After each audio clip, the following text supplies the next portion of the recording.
They say the richest men build products. Some build code, some build cars.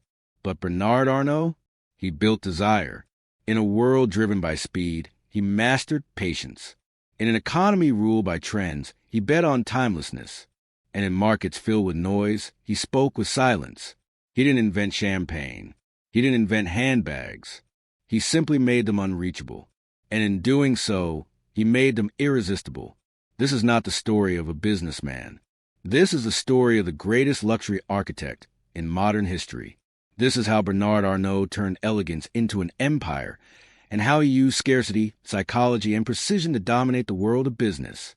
Born in 1949 in Roubaix, France, a modest town built on industry, not art, Bernard Arnault was raised around cement machines and blueprints.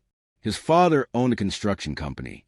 The path was clear: engineering, leadership, tradition. Arnault followed the script. He studied at the École Polytechnique, one of France's most elite engineering schools. By 25, he was helping run the family firm.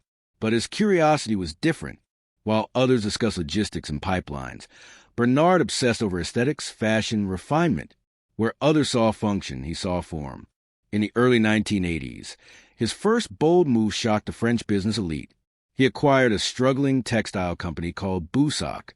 The company was collapsing, but hidden inside its ruins was a sleeping giant. Christian Dior.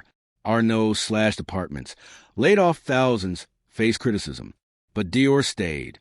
He revived the brand, rebranded it, and reintroduced Dior not as a fashion house, but as a symbol of French identity. That was his first victory. But the war was just beginning. By 1987, Louis Vuitton, Moët and Chandon and Hennessy, three iconic houses, were in talks to merge.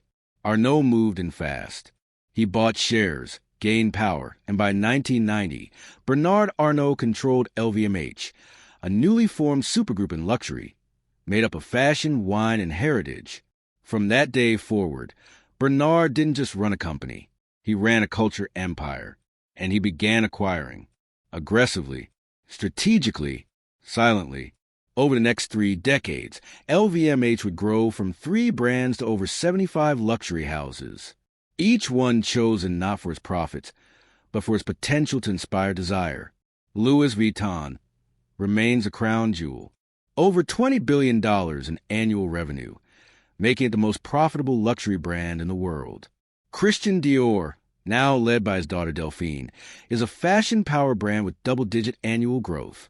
Tiffany & Company, acquired in 2021 for $16 billion, became LVMH's largest deal ever, placing them at the center of global jewelry. Then there's Fendi, Bulgari, Hublot, Tag Heuer, Celine, Loewe, Rimmel, Sephora, each one positioned for a different kind of consumer psychology. He didn't just buy brands. He elevated them with design, celebrity, exclusivity, and scarcity.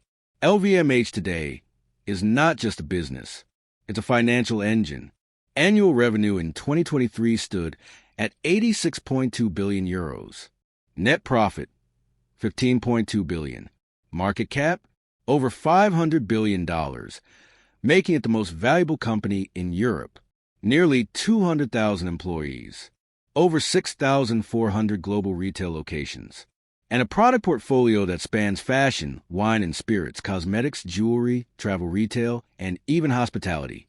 But here's what sets Arnault apart. He doesn't treat brands like retail.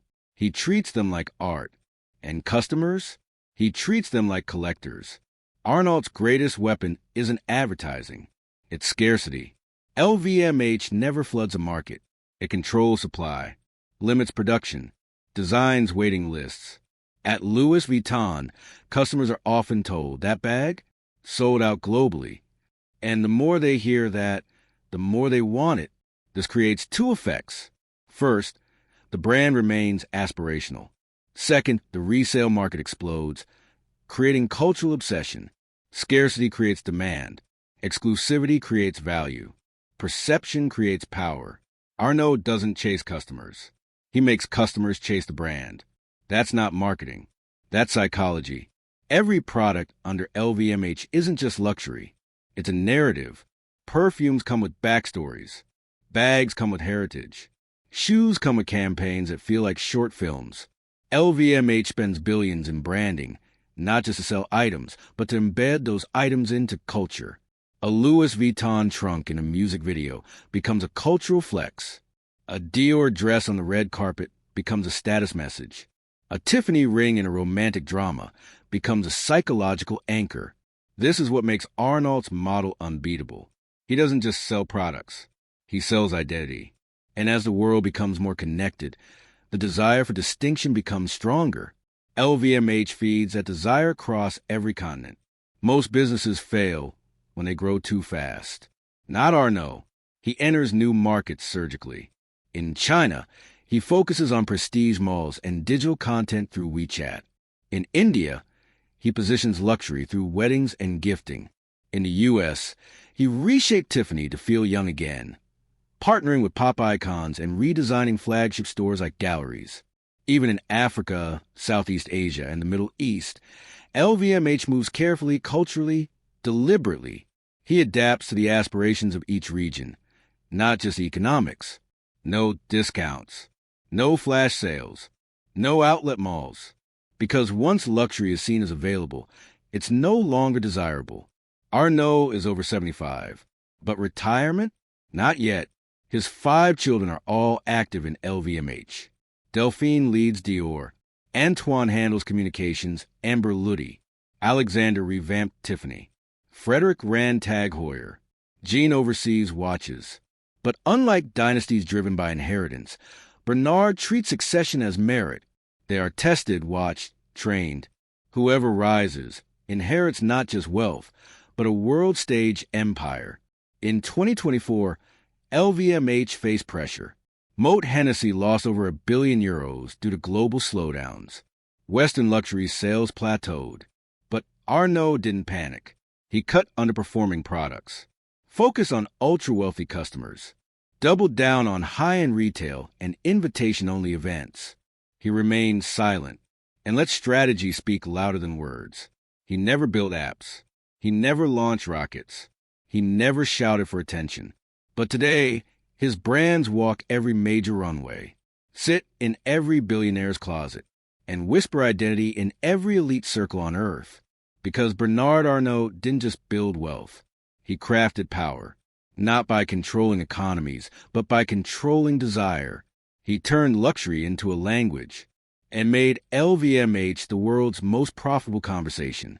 That's not just business. That's brilliance. Bernard Arnault, the man who made elegance a system, luxury a science, and exclusivity the most valuable product of all. And if the story of silent power, legacy, and luxury moved you, then don't forget to like, drop your thoughts in the comments, and subscribe for more stories.